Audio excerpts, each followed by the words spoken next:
नमस्ते।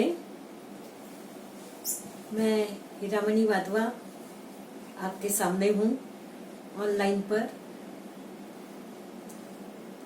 आज हमारा टॉपिक रहेगा कम्युनिकेशन स्किल्स। कम्युनिकेशन ये भी एक अच्छा कौशल्य है। तो पहले तो हम जान लें कि कम्युनिकेशन कैसा होना चाहिए। कम्युनिकेशन कितने किस्म के होते हैं, कम्युनिकेशन क्यों होता है, कम्युनिकेशन के फायदे ही क्या हैं, तो ये सब हम जान लेंगे। आप हर रोज एक दूसरे से बातें तो करते हो, कम्युनिकेशन का उपयोग करते हो, लेकिन ये सब टेक्निकल बातें आपको शायद जानकर अच्छा लगेगा और आपका ज्ञान बढ़ेगा। तो कम्युनिकेशन मतलब क्या? कम्युनिकेशन का मतलब है एक दूसरे से बातचीत करना। मेन क्या है कि एक दूसरे का मैसेज एक दूसरे तक अच्छी तरह से पहुंचना, उनके दिमाग तक पहुंचना। फिर मैसेज, संदेशा, जो भी आप समझो, मैसेज यानी संदेशा। तो आपकी बात दूसरे इंसान तक पहुंचने का जरिया वो ही कम्युनिकेशन है। कम्युनिकेशन शब्दों के द्वारा, अच्छी भाषा के द्वारा किया जाता है। पहले जमाने में तो भाषा ही नहीं थी ना, तो पता नहीं एक दूसरे से कैसे झाड़ों के पत्तों पर लिखकर या कौन सी लिपि वगैरह यूज करते थे। लेकिन आस्ते आस्ते भाषा का निर्माण हुआ। संस्कृत ये भाषा, ये मदर भाषा है, मतलब संस्कृत सभी भाषाओं की माँ है। संस्कृत के ही द्वारा सभी भाषाएं उत्पन्न हुई है और वो भाषा के द्वारा ही हम हमारी भावनाएं व्यक्त करते हैं। हमारा जो हमें किसी को समझाना होता है, जो बातें करनी होती है, वो व्यक्त करते हैं और हम अपनी बातचीत अच्छे ढंग से करना सीखते हैं। ये कम्युनिकेशन वैसे देखा जाए तो इंसान का जब जन्म होता है तभी ही कुछ न कुछ ऐसे तरीकों से इंसान एक दूसरे को समझ लेता है। जैसे माँ अपने बच्चों की बातें समझ पाती है, रोता है कैसे, उस टाइम उसका मुंह कैसा हो जाता है, भूख लगती है या कुछ उसको साफ सफाई करनी होती है या कुछ खिलौना चाहिए या जो भी है, तो उसकी भाषा माँ समझ जाती है। खैर, भाषा तो आपस में एनिमल्स यानी जानवर, पक्षी, वो भी आपस में कन्वर्सेशन मतलब बातें करते ही है ना। लेकिन वो हम उनकी भावनाएं भी, जो पालतू जानवर होते हैं उनको समझ में आती है, लेकिन बुद्धिजीवी प्राणी, इंसान क्या है, बुद्धिजीवी प्राणी है। तो मतलब man is a rational animal, तो वो सब बातें सीख सकता है, उसकी पहचान बना सकता है कम्युनिकेशन के द्वारा ही। और कम्युनिकेशन ये ऐसा जरिया है जो आपका व्यक्तिमत्व, आपकी रहन सहन, इसकी पहचान देता है और आप अच्छी पहचान बनाते हो। जैसे कम्युनिकेशन आपका जब इंटरव्यू होता है, अभी आप कोर्स ले रहे हो, कोर्स के बाद आपका इंटरव्यू होगा, तो इंटरव्यू में भी आपको देखते हैं, आजमाते हैं कि आपका कम्युनिकेशन कैसा है, बातचीत करने का रंग ढंग कैसा है, और आपका बातचीत के द्वारा व्यक्तिमत्व वो पहचान जाते हैं। आपके टोन ऑफ वॉइस, मतलब आपकी आवाज, आपका बोलने का तरीका, तो इस पर भी इंटरव्यू में मार्क्स होते हैं। कम्युनिकेशन के द्वारा आप जैसे बहुत सारी जगहों पर अभी आप सर्विस करोगे, अलग अलग से जॉब्स करोगे, कोई नर्सिंग में होगा, कोई इलेक्ट्रीशियन बनेगा, कोई ऑटोमोबाइल में जॉब करेगा, कोई वेल्डर बनेगा, ऐसे बहुत सारे, रिटेल मैनेजमेंट, मार्केटिंग, तो ये सब बातों में आपको कम्युनिकेशन तो चाहिए ही, क्योंकि कम्युनिकेशन के सिवा आप कुछ भी व्यक्त नहीं कर सकते अपना। पेशेंट्स के भी साथ बात करनी है तो कम्युनिकेशन चाहिए, कस्टमर्स के साथ बात करनी है कम्युनिकेशन चाहिए। फिर कम्युनिकेशन का जरिया जो है वो खुद को व्यक्त करना, खुद को एक्सप्रेस करना, यही एक कम्युनिकेशन का जरिया। कितने किस्म है कम्युनिकेशन के? एक वर्बल और नॉन वर्बल। तो वर्बल में क्या होता है, हम शब्दों के द्वारा एक दूसरे को समझा सकते हैं और शब्दों के द्वारा ही एक दूसरों को अपना मैसेज, अपना संदेशा दे सकते हैं। तो कम्युनिकेशन अकेले में नहीं होता। अकेले में आप अपने मन से बात करते हो, लेकिन एक दूसरे से बात कैसा होगा कि जब आपके साथ एक या अनेक व्यक्ति होगी तो ही आप एक दूसरे के साथ बातचीत करोगे ना, संवाद करोगे। तो एक या अनेक व्यक्तियों के साथ आपका कन्वर्सेशन होता है, कम्युनिकेशन होता है शब्दों द्वारा। फिर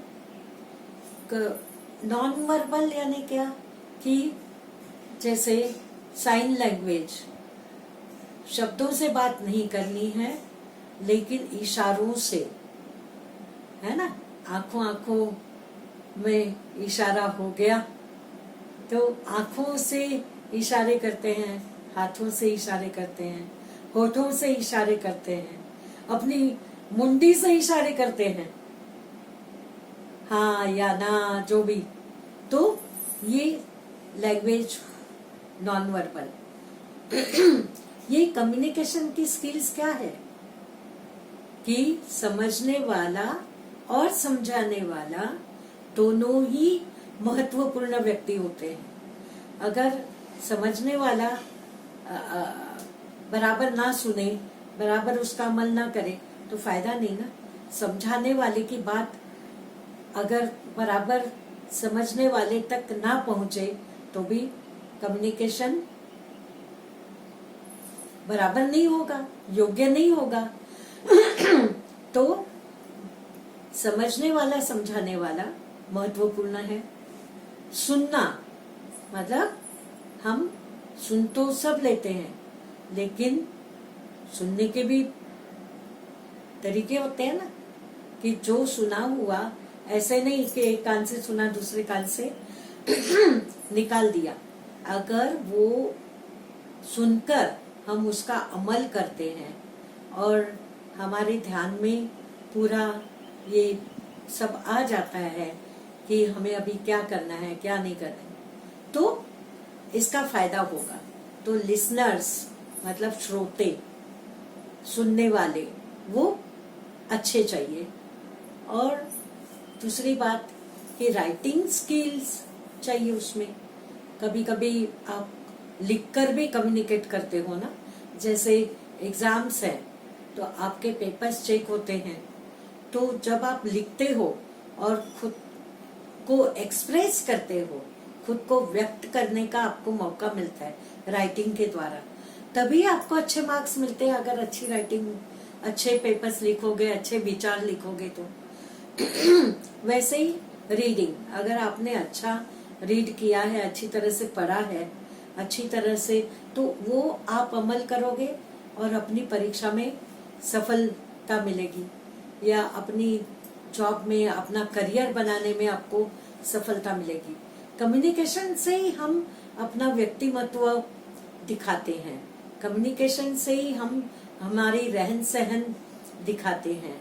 तो मैंने आपको इंटरव्यू का भी बताया कि इंटरव्यू में भी आपको कम्युनिकेशन में मार्क्स होते हैं, वो देखते हैं कि आपका बातचीत करने का रंग ढंग कैसा है, तरीका कैसा है, आप कैसी बात करते हो, आपकी आवाज का चढ़ उतार कैसा है, टोन ऑफ वॉइस। तो ये सब बातें कम्युनिकेशन में ही आती है ना। अच्छा कम्युनिकेशन कैसा होगा? तो अच्छी भाषा, आपके प्रोनाउंसिएशन, आपके उच्चार बराबर चाहिए, और क्लियर, स्पष्टता होनी चाहिए आपके बातचीत में। दूसरा कि पोलाइटनेस होना चाहिए, पोलाइटनेस, हार्श नहीं होना चाहिए। मतलब एकदम कर्कश आवाज से आप बोलोगे किसको, तो आपकी कोई बात सुनेगा ही नहीं। तो आपकी आवाज में सॉफ्टनेस चाहिए, नरमाई चाहिए, नरम और स्वीट, मिठास चाहिए। तो कम्युनिकेशन कैसा होना चाहिए? Soft, sweet, clear, polite and smooth. तो ये बातें कम्युनिकेशन में होगी तो आपका कम्युनिकेशन बहुत अच्छा होगा। भाषा शुद्ध होनी चाहिए। जैसे मैं हमेशा एग्जाम्पल दिया करती हूँ कि हम अगर बराबर वर्ड्स नहीं यूज करेंगे तो एक दूसरे का मतलब एक तो गलत हो जाएगा, और उसमें झगड़े तंटे भी हो जाएंगे, मारामारी हो जाती है, दोस्ती टूट जाती है। तो हमारा कम्युनिकेशन क्लियर होना चाहिए, फ्रैंक होना चाहिए। मन में कुछ बातें ऐसे ही रख के फिर आप अलग ढंग से बर्ताव करोगे तो वो भी ठीक नहीं है ना। तो अच्छी तरह से कम्युनिकेशन होना चाहिए ताकि एक दूसरे को आप जान सको, पहचान सको। कम्युनिकेशन ये आपकी पहचान है। तो हमारा कम्युनिकेशन का स्किल अगर ऐसा है तो हम काफी अपनी जिंदगी में आगे बढ़ सकते हैं। तो अभी नॉन वर्बल जो मैंने कहा आपको, तो नॉन वर्बल कम्युनिकेशन भी जो सुन नहीं पाते तो उनके लिए बहुत यूजफुल होता है, क्योंकि साइन लैंग्वेज, उनके साथ आपको साइन लैंग्वेज में ही बात करनी पड़ती है।